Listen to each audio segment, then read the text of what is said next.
লজ্জাপতি গাছের কিছু বৈশিষ্ট্য। আমাদের চারপাশে যে বিভিন্ন ধরনের গাছপালা রয়েছে তাতে বিভিন্ন ধরনের রোগ নিরাময় হয়, কারণ এগুলোর কিছু ঔষধি গুণ রয়েছে যা আমাদের রোগ নিরাময়ে অনেক সাহায্য করে। কিন্তু সেই সব গাছ সম্পর্কে আমরা অবগত নই, যেমন লজ্জাপতি লতা বা মিসোসা। ছোট থেকে এই গাছ সবাই চেনে, অনেকে একে লাজুক লতা বা অঞ্জলিকারিকাও বলে থাকেন। এই গাছের শেকড় বেটে গুঁড়ো করে ডায়রিয়ার জন্য খাওয়া হয়ে থাকে। পাতার ঘা পাঁচড়া নিরাময়ের জন্য ব্যবহার করা হয়। গাছের পাতা ও ফুল বেটে শরীরের ক্ষতের স্থানে ব্যবহার করা হয়। বাত, জ্বর বা হাড়ের ব্যথায়ও এই গাছটি বেটে দিলে উপকার পাওয়া যায়। এছাড়া আমাশয়, হাত পায়ে জ্বলনের জন্য অনেকে লজ্জাপতি গাছের মিশ্রণ ব্যবহার করেন। লজ্জাপতি গাছ শুধু লাজুকই নয়, এর আছে অনেক গুণ।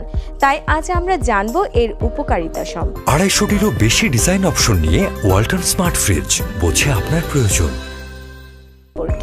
লজ্জাপতির বোটানিক্যাল নাম মিমোসা পুডিকা। আয়ুর্বেদ শাস্ত্রে এর নানামুখী উপকারিতার কথা উল্লেখ রয়েছে, যেমন কফ দূর করতে, নাক ও কান থেকে রক্ত পড়া বন্ধ করতে, ডায়রিয়া, যে কোনো প্রদাহ, জ্বালাপোড়া, আলসার, কুষ্ঠ কিংবা যোনি রোগ থেকে মুক্তি পেতে লজ্জাপতি গাছের ব্যবহার করা হয়।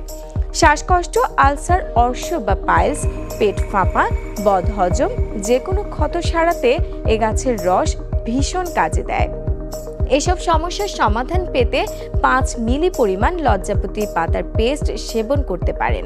এই গাছের শিকড় ও পাতা পিষে পেস্ট করে ত্বকে লাগালে ত্বকের চামড়া টান টান থাকে। এছাড়াও এর কাঁধ, পাইলস এবং রক্তপাতের মতো সমস্যা দূর করতেও সমান উপকারী। তবে এই উদ্ভিদ ব্যবহার করার আগে এটি ভালোভাবে ধুয়ে নিতে হবে।